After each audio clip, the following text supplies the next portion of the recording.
Hey mga bros, Dwight David Howard II. Yun nga, ito pong si Dwight kasi ay maglalaro sa SGA sa Strong Group Athletics mga kabrods sa Dubai Invitational League sa Pebrero 2025. Kaya ito na nga pong si Dwight Howard, matagal na ito nagpaparinig sa PBA na gusto nito maglaro sa Commissioner's Cup. Dahil sinasabi nga niya na papasok talaga siya sa height limit mga kabrods sa Commissioner's Cup. Pero itong paparating na Commissioner's Cup mga kabrods bali-balita nga wala ng height limit na import ngayon sa PBA. So kahit anong height mo pa ay papasok ka talaga dito.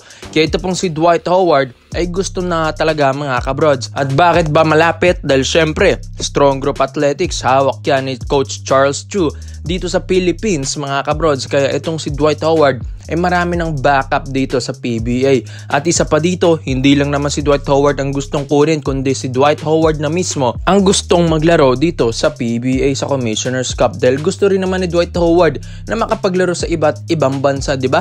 Napapaglaruan pa nga niya. Kaya sa huling paglalaro niya ay dun sa Taiwan Mustangs pa naglaro ito pong si Dwight Howard bago siya umalis sa Taiwan Leopards mga kabrods. So hindi rin naman biro ito pong si Howard mga brods at 6'10" and 38 years old na rin. Ito pong si Howard. Well mga brods, veterano ng galawan nito. Kung makikita nyo rin naman yung mga highlights niya sa Taiwan ay talagang magaling pa rin ang isang Dwight. Although hindi na yung prime niya dati sa NBA, pero makikita nyo pa rin yung tigas ng pangangatawan, yung conditioning niyang kanyang pangangatawan, di ba? Hanggang ngayon malaki pa rin at malapad pa rin ang katawan nito po ni Dwight Howard. Mas nag-grip pa nga siya ngayon, di ba? And isa pa dito, ay laking tulong niya talaga sa ilalim, lalong-lalo niya dyan sa Taiwan Mustangs. And ito na nga mga brods, isa nga sa mga koponan na gustong kumuha rin kay Dwight Howard at kayang i-afford yung kanyang TF mga kabrods or talent fee. And ito na nga ang SMB, aarangkada na para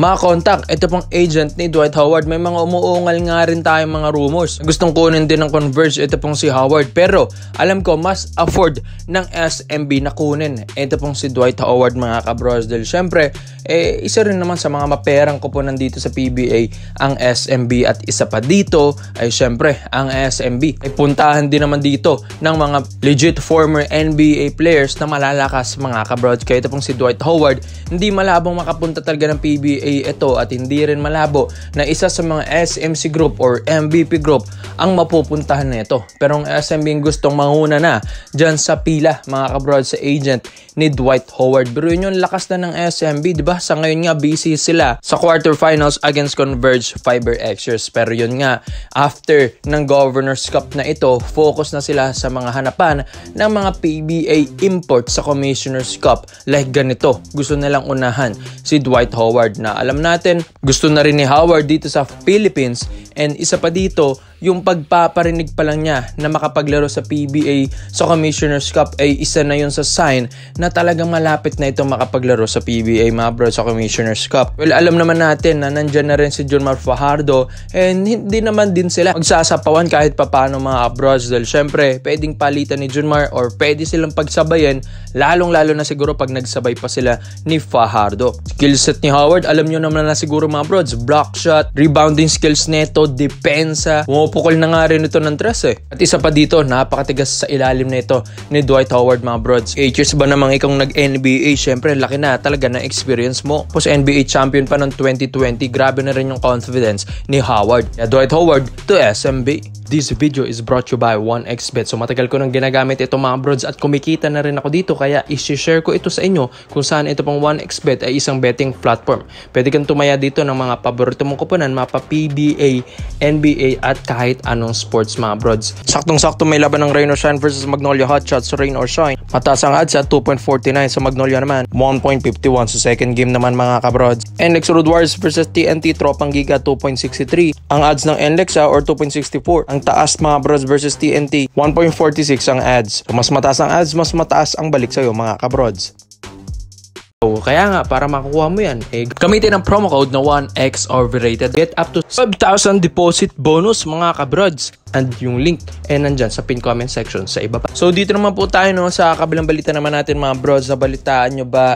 Ito pong si Derrick Rose mga kabrods. Ito po kasing si Derrick Rose announces his retirement kamakailan lang mga kabrods. Yun nga, sa edad na 35 years old, alam ko pwede pa eh. Pero syempre gusto na rin mamahinga muna. Ito pong si Derrick Rose sa basketball and mag-focus sa kanyang family and makapag-rest sa kanyang body rin mga kabrods. Syempre simula 2008 syempre nag-NBA na ito at yun nga, nakagawa pa ng history na youngest MVP player in NBA mga brods. Wala pang nakakagawa niya na sa edad na 22 years old, siya lang naman ang tinangal na most youngest MVP player in NBA history mga kabrods. Sa 22 years old pa lang niya yan, 3 years pa lang siya dyan sa Chicago Bulls, nakapag MVP na siya dyan. And yun nga mga brods, ito po yung idol ng idol nyo, si Derrick Rose talaga. Bago pa yung mga posterized player like Russell Westbrook, Ja Morant mga kabrods, na Anthony Edwards, meron ng Derrick Rose na talagang posterized kung maglaro. Ito 6'3" player, huling pinaglaruan na neto ito pong Memphis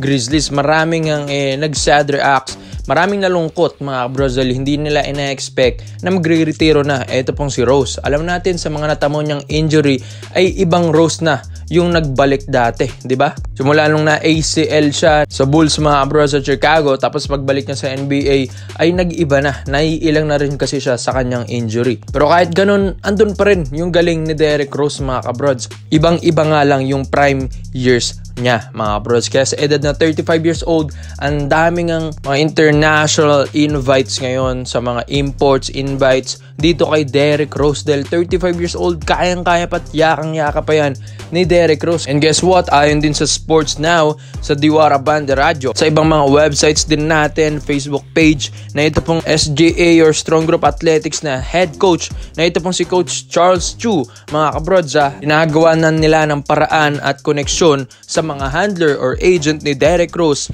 para nga makapaglaro dito sa Pilipinas sa SGA para nga sa Invitational Basketball Tournament sa February sa Dubai mga kabrods. At isa pa dito, sinabi rin ni Coach Charles Chu na ito pong si Dwight Howard na kanilang sentro mga kabrods, na kanilang player din, naglalaro rin sa Pebrero. Ayun nga, tinutulungan na rin ito pong si Coach Charles Chu dahil ito pong si Dwight Howard na mismo ang umaakit at nag-i-invite mismo kay Derrick Rose mga bros. Dahil matalik rin na kaibigan yan ni Dwight Howard mga bros, si Derrick Rose. Roommate niya yan sa mga All-Star Games and yun nga, palagi talaga silang magkasama rin off the court dito sa USA. Kaya biruin nyo yan, Dwight Howard pa ang pumipilit kay Derrick Rose, kaya hindi rin naman malabo na makapaglaro ito pong si Rose dyan sa SGA dahil syempre alam natin, mamimiss at mamimiss pa rin niyang maglaro ng basketball. Pero dito mga kabrods, dito rin sa paglaro sa PBA ay isa rin sa possibility yon. Si Dwight Howard nga, possible na rin maglaro sa Commissioner's Cup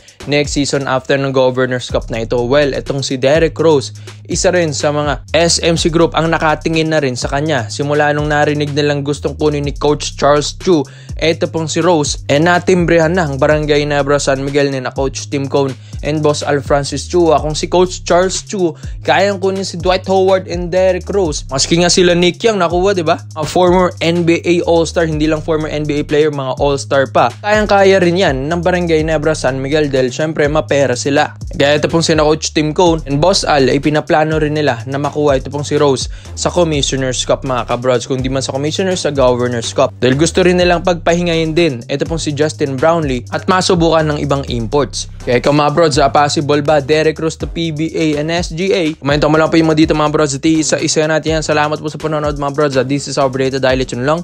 I'm out.